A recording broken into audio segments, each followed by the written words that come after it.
Welcome back to Bros in a Landfill, more fun than a barrel of African hornets. Your hosts this week are Hey yo, that didn't work how I thought it was going to. who cares, Izzy. I hope you can hear me this time. We can hear you fine. And then there's me, Try, coming this week with a tasty treat of thoughts, ideas, and analysis. All wrapped up in a fun-sized package. Delicious.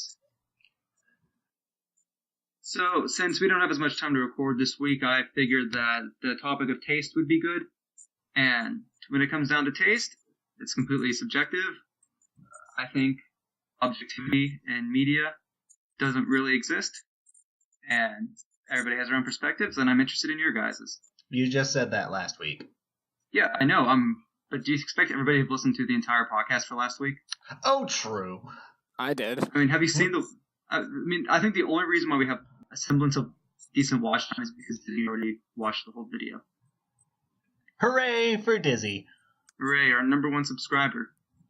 That's Wait, I tragic. thought that was me. Oh, yeah. It might be. I don't know. I don't even watch our videos. Well, no wonder we're failing. So, I want to break this down into talking about media, games, whatnot. I missed my chance for a joke. Let's start off. What type of shows, stories do you guys? What interests you when it comes to stories? I like sci-fi. Sci-fi is pretty okay. Want to expand on that? No, I don't really know how. I apologize. I am not running on a whole lot of sleep today. Don't worry, I don't think either of us are. Hooray for sleep deprivation. What about you, Dizzy? I enjoy a good cheeseburger with some fries. Don't we all? Not me. I don't like cheese on my burgers. Well, I don't like burger on my burgers.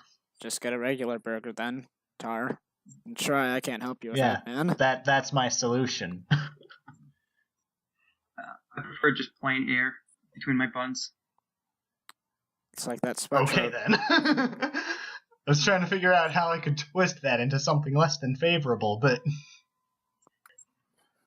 Anyways, so your real answer, what types of stories do you like, Par? I meant Dizzy. I don't know. The kind that aren't stupid. Aren't all stories technically stupid? No. It's subjective to the person. No, Tar. Try. Stupid is not subjective. Explain. If I shot myself in the foot with a revolver, that would be stupid. Or if, for example, I smashed my toe into my doorframe so hard it bled, that would be stupid. You can't really argue against that. I'm just gonna sit back. Yeah, well, what if it made sense for, in character, someone do something stupid? That would be a character who is a part of a story. If a character is established to So be you stupid, or to be dumb and make less smart decisions, it would serve a purpose to the story, and if it didn't, then it would be a waste of a character. Yeah. So you're telling me that you don't like illogical decisions in your illogical storytelling. I don't. Essentially, I don't like it if the story things is presented in such a way where nothing makes any sense at all, and you're frequently asking the wrong questions. In a mystery story, for example, you're frequently left asking questions like, who is behind it all? In a poorly written story, you're frequently asking questions like, why would you do that? that's a very fair observation. Wait a minute, though. Isn't motive an important factor in mystery stories, though? Yeah. It is a very important. You have to have a motive that makes sense, too. What motives? I just wanted to kill the person. Does that make sense? It makes sense. A motive doesn't have to be ridiculously complicated, it just has to make sense. Well, it doesn't just have to make sense, but it also has to make sense for the character. You can't have motive be I just wanted to kill for the sake of it, and the person showed no homicidal tendencies throughout the story. You could write the person as a psychopath. Well, that implies homicidal tendencies, though. Yeah. If they're a psychopath, it has to be shown. There has to be clues that they're a psychopath before revealing that they're a psychopath. Well, that's just a poorly They go written. through the entire story. That's just a poorly written. I'm a twist. psychopath. Yeah, but that comes down to a layer of how, like, and this is something that I constantly think about when I'm watching media or mystery stories. How much, like, you can't just bring a twist out of nowhere without any foreshadowing. But if you have too much foreshadowing, it can spoil a twist.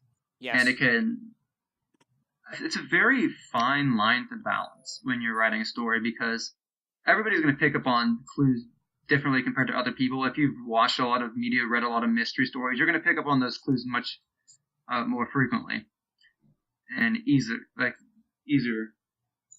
And to some extent, it's not just because, these are the clues given to me to solve the mystery. It's, I recognize the tropes, I recognize where the story's going, and it's either going to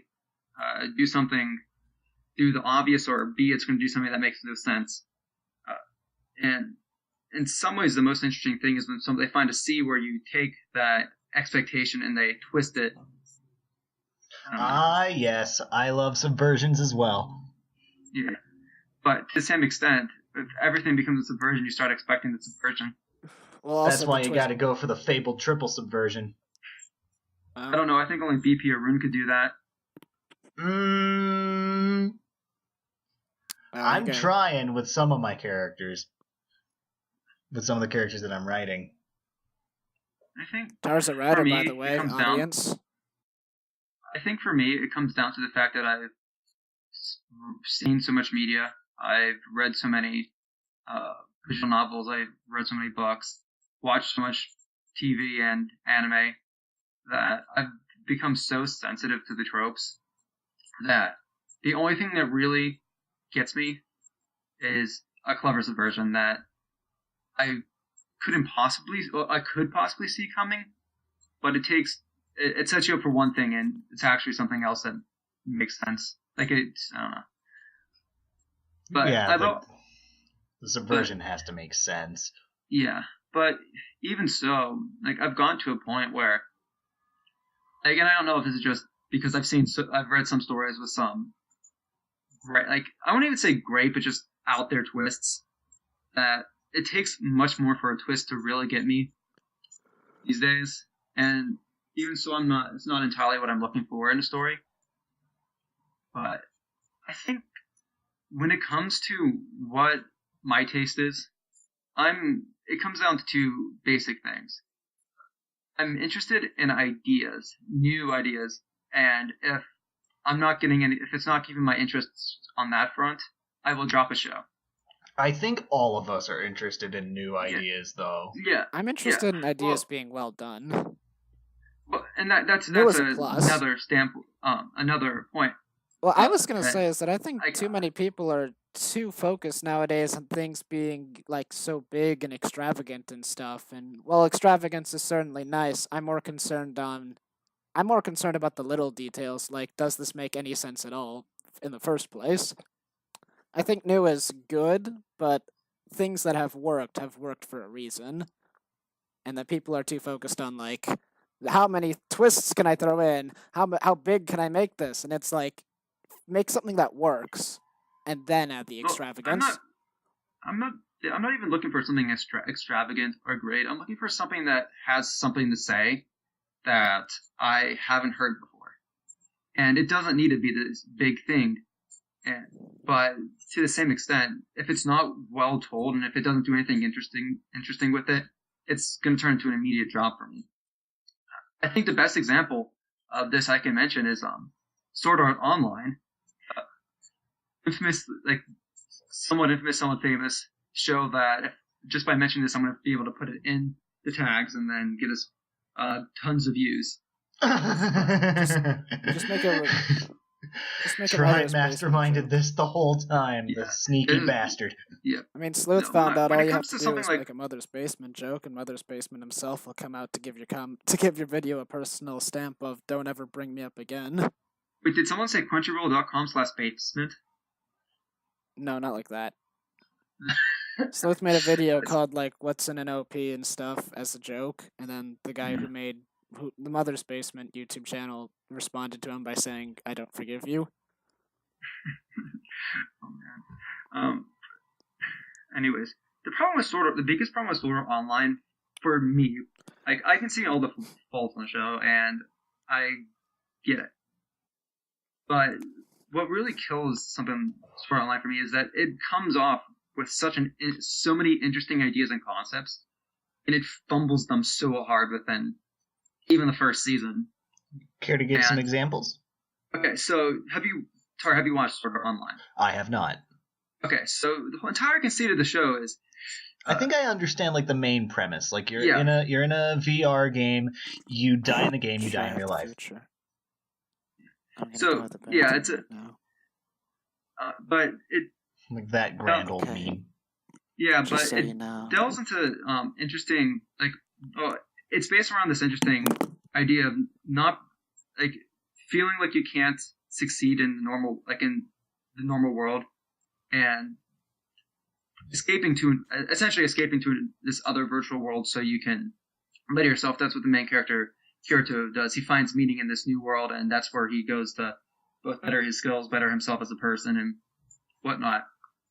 And it's this integration with technology with human lives that overall would make a really interesting story. They get so caught up in the death game and the harem that it becomes meaningless. Oh right, there's a harem.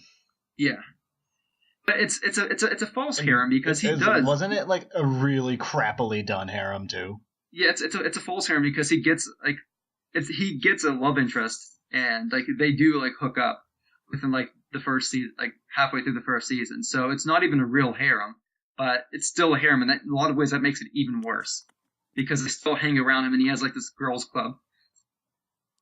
Because author sexual fantasy. Of course. Because anime. Because anime.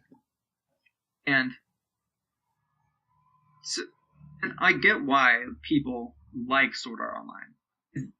On top of it being really well produced in a lot of aspects, and then the Yuki Kajiura soundtrack being a Yuki Kajiura soundtrack.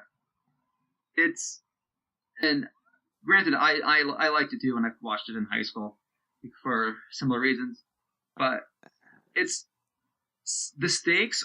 It sets up very interesting stakes with the death game aspect. And there are some really strong moments in like the first few episodes. Not that there are overall strong episodes, just there's strong emotional moments. And if you're not aware that you're being emotionally manipulated into liking the show, you are going to be pulled around if you're not actually thinking about what's going on. It's the perfect I guess it's the perfect show for turning your brain off and watching. When it's the type of show that's what I'm really good at doing. And it's the perfect, just like Bros in the Landfill. Exactly. Hey! But to the same extent, it's the exact type of show that begged you to think about it. So you can't like there are certain shows and like certain media that you're not supposed to think about. You're just supposed to watch, and maybe you've had a long day at work and you just want to sit down and watch the characters shit around or have a nice time and whatever. And then there's shows like that are more deep, that require more attention, and they have something to say. And Sword Art Online is the former, while being the latter, trying to be the latter at the same time, and it doesn't work because it's not well thought out overall, and it's really stupid. So basically, you think that SAO is inviting you to shit on it? Yeah, it's inviting you to think about it, and then by thinking about it, you're gonna shit on it. Well, by thinking about anything, you're gonna shit on it. Ignorance is bliss for a reason. Yeah, oh, absolutely. And I think why people get so emotionally connected to something like Sword Art Online, the people who are into Sword Art Online, is because they're into the power fantasy. Well, it's because they're into the power fantasy. It's because the technology aspect of it seems it's real enough where they can picture it in the future, and they can get excited about that, and they can see the parallels with our world. Seems like a pretty strange reason to like something. Well, I know as someone like who works in tech, I know a lot of tech people who are really into Sword Art Online just because of the tech aspect of it. It's like mech fans who like mech because of the cool robot designs. That makes sense. And granted, there's nothing wrong with liking a show for that reason. It's just you can't go away saying that, oh yeah, the show is really deep, really blah blah blah, when it's not. That's another topic. And another aspect why it really appeals to people is it's a lot of people's first anime and it has a lot of emotional highs within the first season. A lot of like well-produced scenes that elicit strong emotional reactions. And people are very protective of their first anime. I mean, you know what my first anime was that I watched to completion? Pokemon? No. You think I could finish Pokemon? You can't complete Pokemon in its current state. It was Elfen Lied. Oof, some people still think that's a really good show. I honestly don't remember much of it, but I watched that show with entirely the wrong mindset. What mindset did you watch that show with? I don't remember it, but I remembered I came out of it and I basically forgot everything that happened. And then you got upset at me because I forgot everything that happened. And I said, like, nothing was memorable. I don't even know it. I just wasted, like, 6 hours of my life. And then you were like, what about the dog scene? And I was like, I don't even remember there being a dog on the show. Okay, I'm still upset at you for that, because, like, how do you not remember the dog scene? I don't remember anything except the girl had a split personality and she kept peeing her pants. That was it. That happened once. Oh, I guess I'm Matt Pat now. The thing about something like Elfen Lied is that it's popular for a different reason than Sword Art Online. Elfen Lied is a very edgy show and appeals to middle schoolers and young high schoolers. I was in middle school when I watched it. Well, I'm not saying that that's why you didn't enjoy it. I don't even know if I enjoyed it. I just don't remember it. Yeah,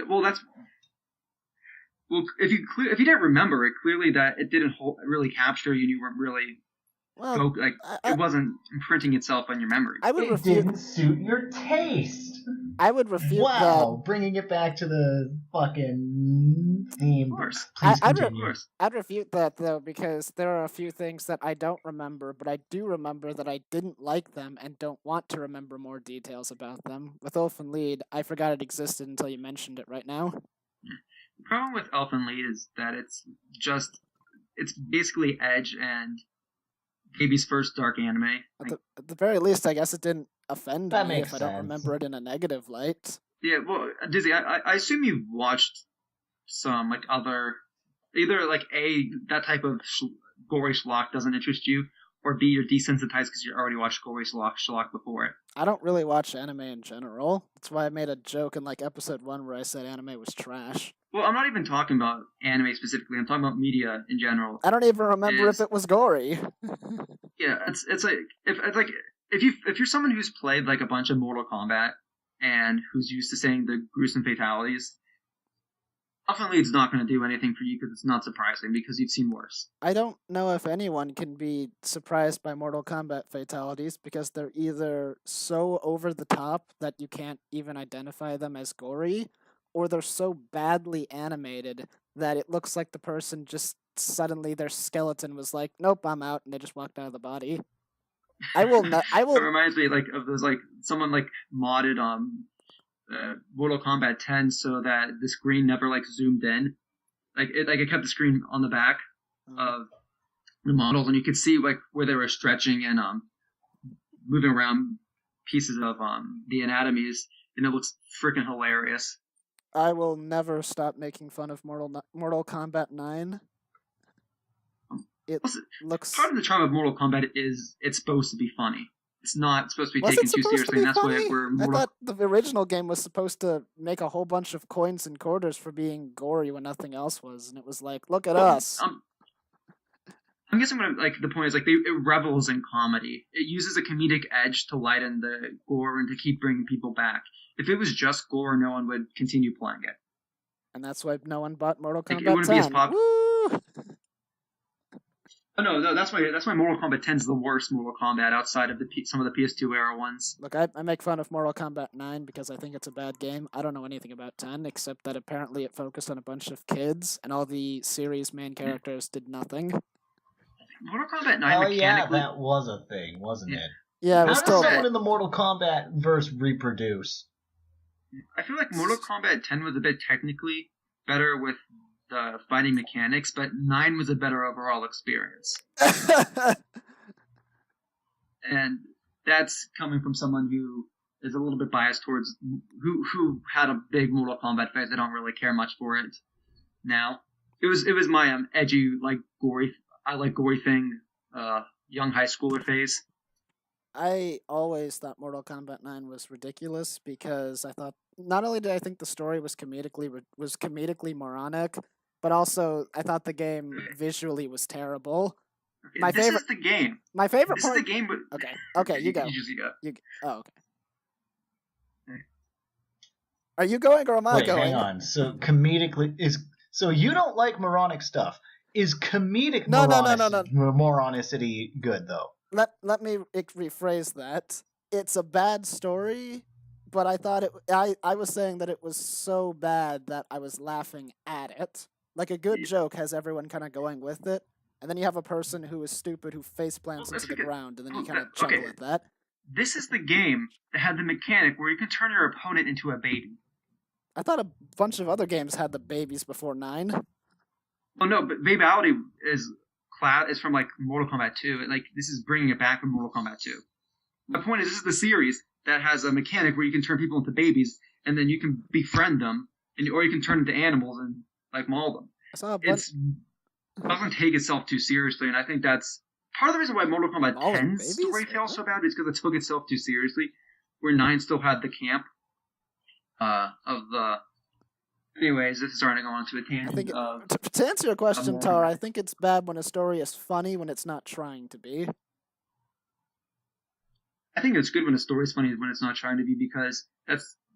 I think it's entertaining. I don't think it's good. Well, it's worse for a story trying to be funny that's not funny, and it's a story that's also than a bad. Story that's trying to be serious that turns out to be funny.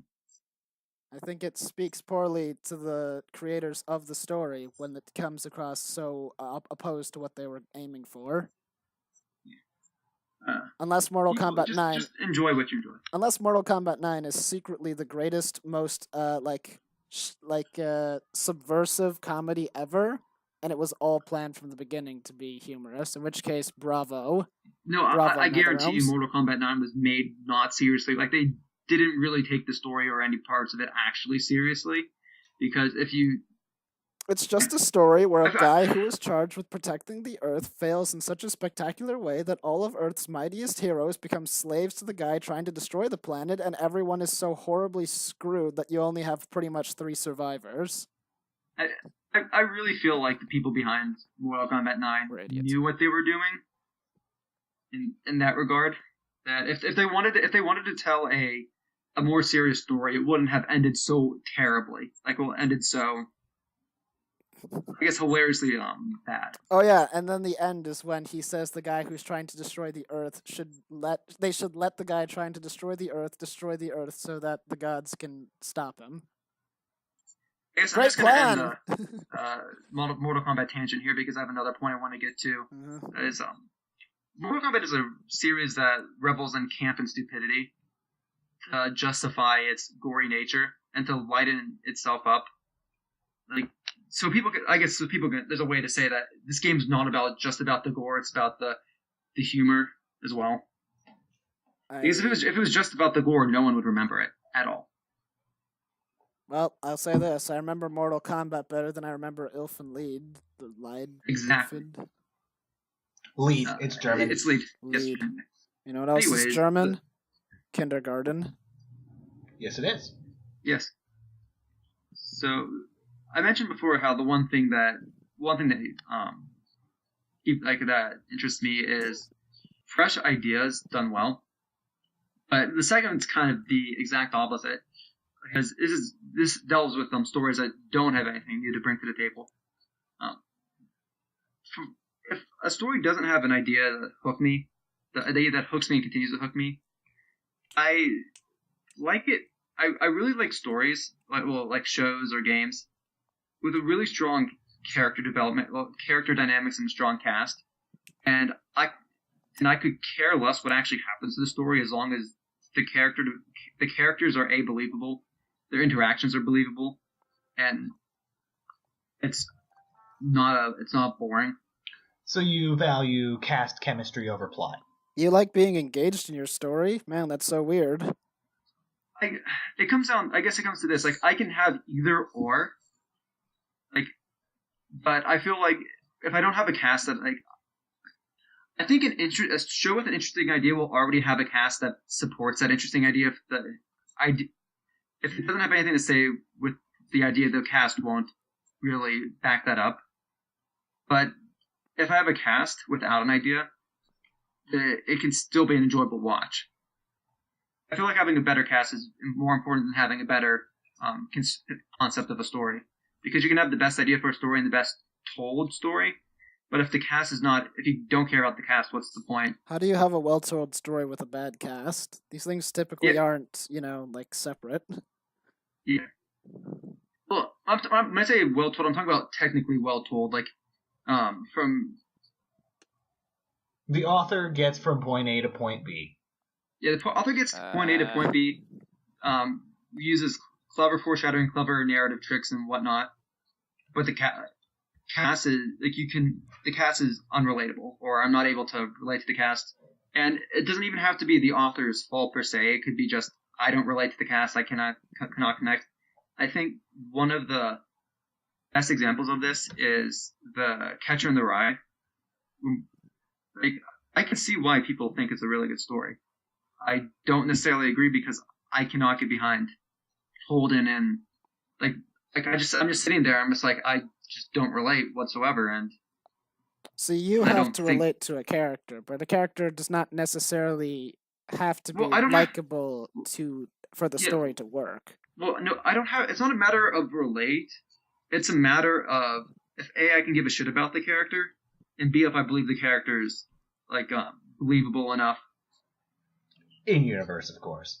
In universe, like is unbelievable in universe. Like, if the world can be a completely different world, and the character might not make sense in our world, but if it makes sense in that world, it's fine.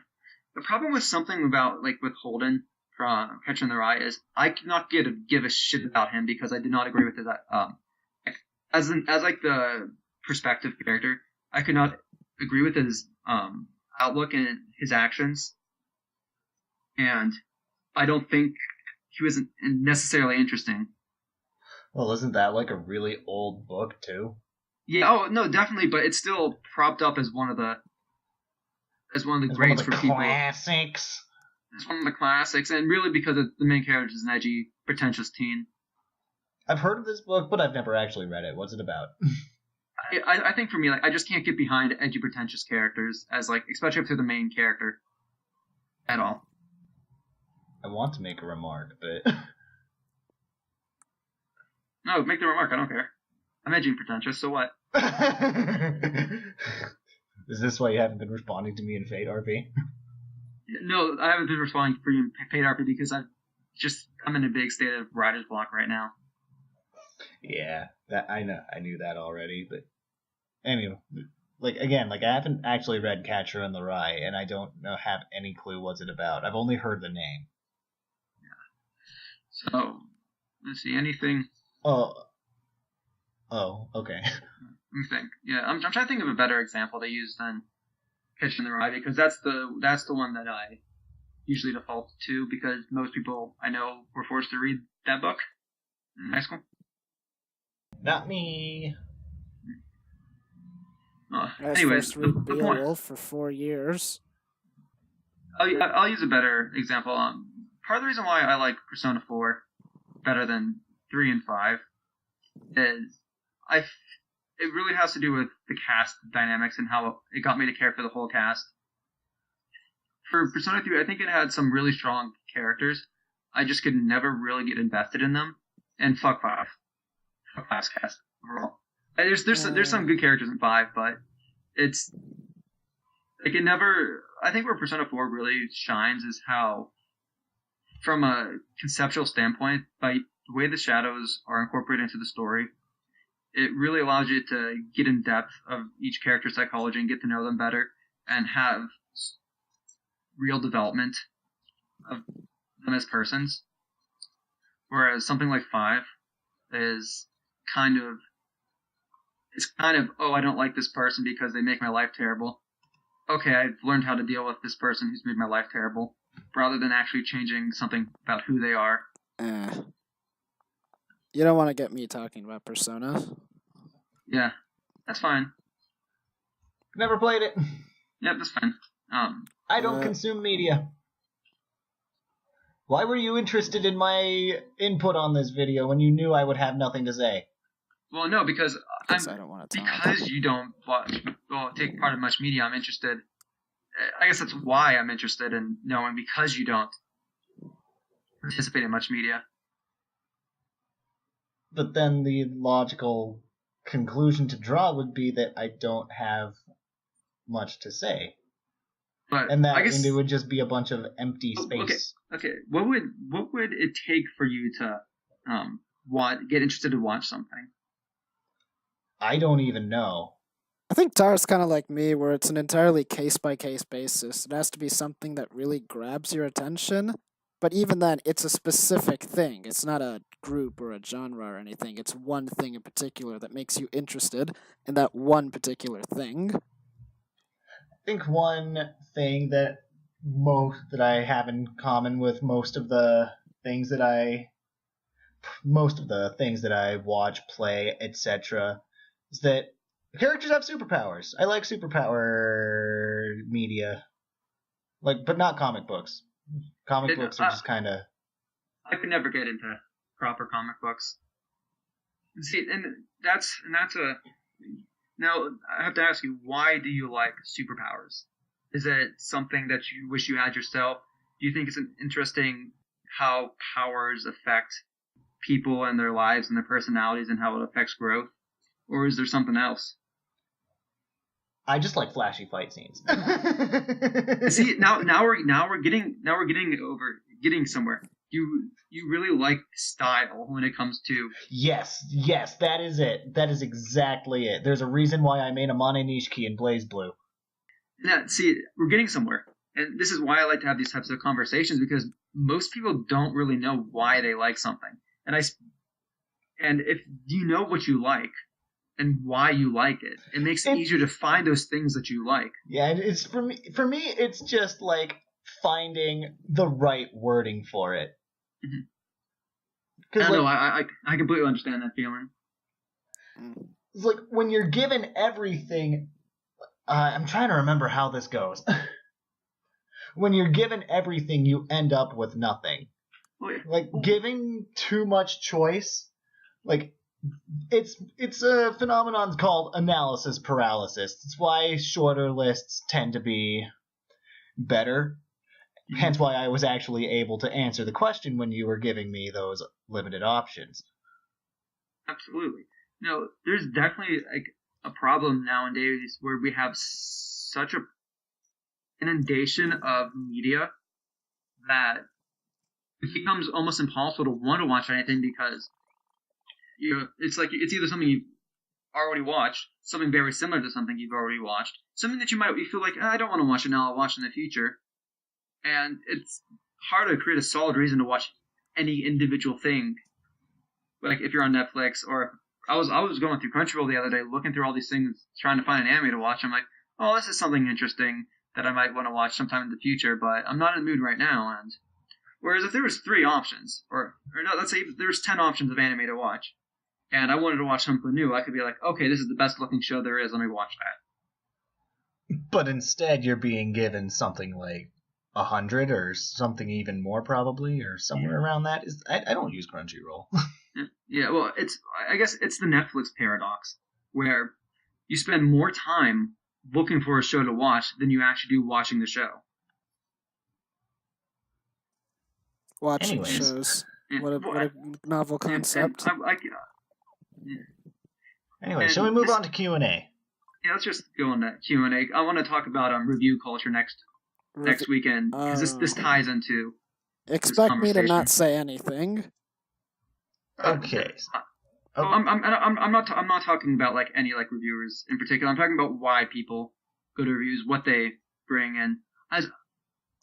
from my perspective, reviews have very little worth, and I think only exacerbate the problem. From my But- perspective, the moment I start talking about reviews is the moment I officially don't stop talking for another week. Good. I want that passion. I want that fire from you, Dizzy. You say passion and fire like anger is some kind of good thing.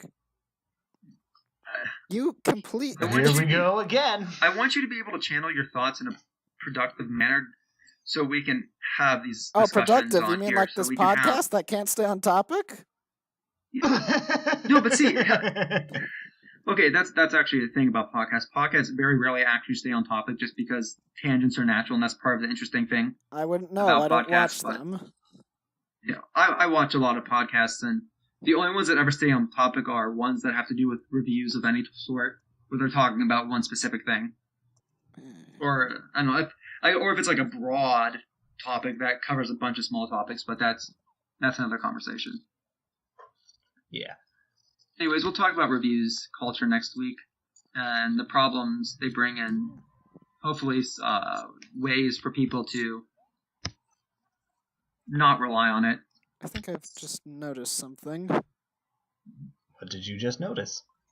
I'm not going to tell either of you. Oh. Well then. Are you not recording? Thank you for that. Oh, I'm recording. Well, at least I should be. Yeah, I'm recording. It's picking up my voice. Okay.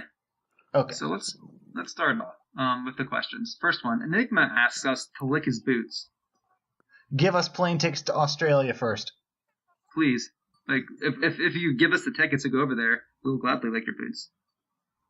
And give us some carbonated lemonade afterwards, because that sounds bomb. Just protect us from the snakes and spiders. Yes, please. It's the drop bears you gotta be worried about.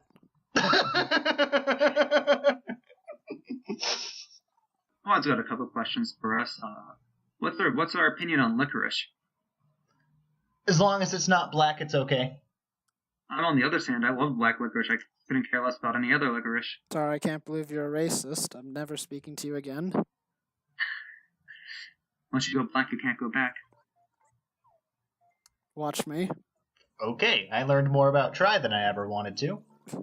I'm memeing, don't worry. He also asked, how challenged do you like to be with your media? I don't really know what that question means. Like, I'm gonna wait. Oh, I'm gonna wait. Okay, so Let's have Try give his answer first. okay, so wait, what he means by that is, like, do you like your media to challenge you, to make you think, or do you like more mindless, like schlock that's just like action scenes, or doesn't really have much substance? It's style over. Do you prefer style or substance? I like both, but I think I have a slight leaning towards style. Like, it has to have both. Like, it can't just be cool shit blowing up, because then you get Michael Bay movies. Yeah. There's no cool shit in Michael Bay movies. It's just shit. For me, I prefer. I'm kind of depends on the mood I'm in. Right. Like if I'm feeling pretty down, I just want to watch it pick me up. I'll go on YouTube. I'll look into trending. I'll see that there's a Red and Link doing something dumb again, and I'll be like, okay, this is a waste of my time, but at least it's gonna put a smile on my face for a few minutes. And then if there's something that interests me, or if I'm feeling pretty chipper, I'll go and I'll watch some deep ass shit. I'm planning on picking up Psychopaths this coming week because I'm in the mood for some sci-fi political philosophical bullshit. Sci-fi political philosophical bullshit is the best bullshit, though. Yep. What about you, Dizzy? How challenged do you like to be? Like I was saying earlier, I don't really have any specific media that I reach for, so everything that I'm interested in is entirely case by case. I guess then let's just go down to his last question, and we'll call it a day. Do you guys consider yourself movie goers or movie critic? Basically, are you a casual, or do you go to when you watch something? Do you really like analyze it? I actually find myself really analyzing it on the rare occasion that I watch movies. I think the last one I watched was the Rocky Horror Picture Show, and that was because my girlfriend insisted that we watch it. And this movie was made in the 70s, so of course the sound mixing is ass. I legitimately could not tell what was going on for any of it. There was this one character named Eddie, and he was supposed to be important, I guess, somehow. I guess he was just hanging out in a freezer. But I guess he's important so that we get the professor in here, but we don't know what Eddie was doing here in the first place. Because you can't hear the dialogue. It was like, again, 70s. But still, I don't think it holds up. What about you, Dizzy? Do you consider yourself a moviegoer or a movie critic? Ha! Watching movies. That's a good Me? one. Stealing my answer, brother. What's the next question? That's No, the guys- last one. Yeah, no, I guess Have I'm you guys in ever general, been to Five Guys? Did you know they spent no money on advertising and they're a $1 billion company? Well, Really? No. apparently. I know Five Guys is a thing, but I didn't know they never advertised. Well, Well, that they might have didn't been spend money on advertising. that might have been to Well, their I mean, favor just- because a lot of advertisements Let me nowadays just are read it. stupid. Let me just read a record back. Dizzy, when you watch stuff, play stuff, etc., do you actively think about, like, are you actively, like, analyzing or think about what's going on, or you just turn your brain off and just accept what happens? Are we done yet? I think he's cutting out. Yeah, Dizzy's cutting out for me. It's a sad, sad case. It is a I don't know. sad day, so... I don't know if he's still talking or not. Wow, brilliant answer, Dizzy. Whew, way to go. Very, very insightful. I don't know if he's even still connected or not. No, I'm still here. Okay. I'll end this off with my answer. I'm the type of person when I watch something, I don't think about it too much. If something pops out at me, I'll notice it and it'll stick with me. But I actively try not to think about what I'm watching until after the fact, because I'm the type of person that if I were to really look and really analyze, I could ruin anything for me. And I think you're I'm watching just the not wrong in a kind of state where stuff then. Oh no. It's. I think it's just in my current mental state. I just like watching things that put a smile on my face right now. Not really. I guess in the sense of style over substance. Usually when I'm feeling, if I'm feeling good, I like to really think about what's going on in the movie. But I guess since what I get attached to are the ideas and the story, I don't really care much for the actual filmmaking or animation process. I can watch something with shit ass animation and get the same enjoyment out of it as something with great animation. Or I guess if the acting's bad, it's a whole nother story because that goes into how the characters are portrayed.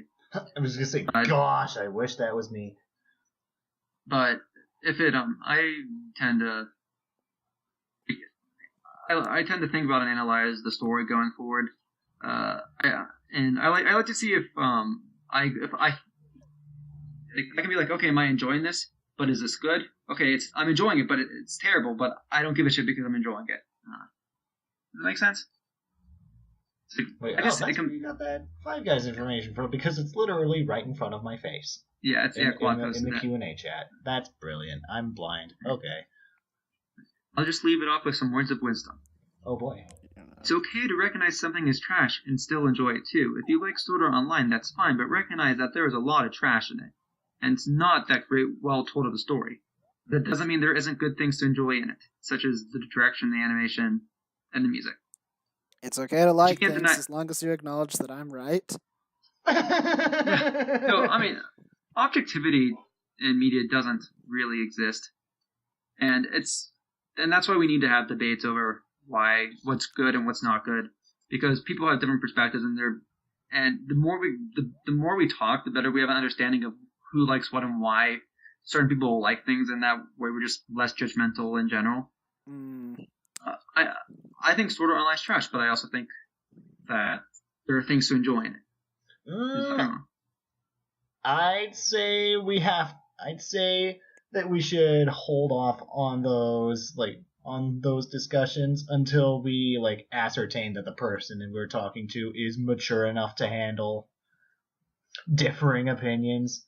Maturity is not a one problem. Of the, not No, one of those. From a young age, we need to instill into people that other people there are different outlooks and different opinions, and we gotta stop all this fucking tribalism. Which is funny. So we considering can our just audience all listen to consists each of other, ourselves. accept other people's opinions, have conversations, and actually make some fucking progress rather than arguing over the most mundane shit. This is Bros in the Landfill. Have a nice day.